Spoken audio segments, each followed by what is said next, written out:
Guys हम हमारे daily life में ऐसे ही सेंटेंसेस का बहुत यूज़ करते हैं जहाँ पर हम कहते हैं कि वो सबके सामने तुम्हारी पोल खोल रही थी। अब देखो कैसे मैं तुम्हारी पोल खोलता हूँ। तुम्हें वही के वही उसकी पोल खोल देनी चाहिए थी। गाइज इस प्रकार के सेंटेंसेस को हम हिंदी में तो बड़ी आसानी से बोल लेते हैं, बट इसे इंग्लिश में कैसे कहेंगे, इसके लिए कौन से स्ट्रक्चर की यूज़ करेंगे आज के इस वीडियो में हम सीखने वाले हैं।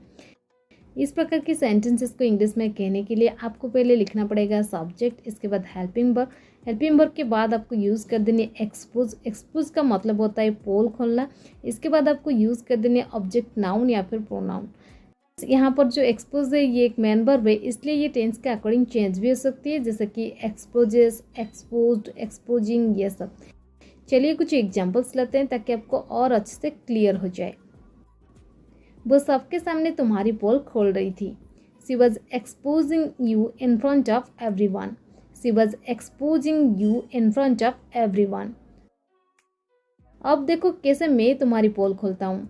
Now see how I expose you. Now see how I expose you. क्या उसने तुम्हारी पोल खोल दी? Did she expose you. Did she expose you.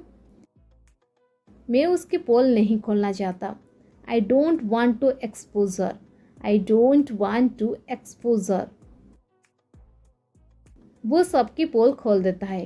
He exposes every one. He exposes every one. उसने राहुल की पोल खोल दी। ही एक्सपोज्ड राहुल। ही एक्सपोज्ड राहुल। क्या वो उनकी पोल खोल रहा था? Was he exposing them? Was he exposing them?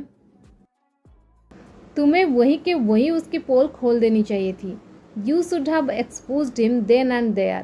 You should have exposed him then and there.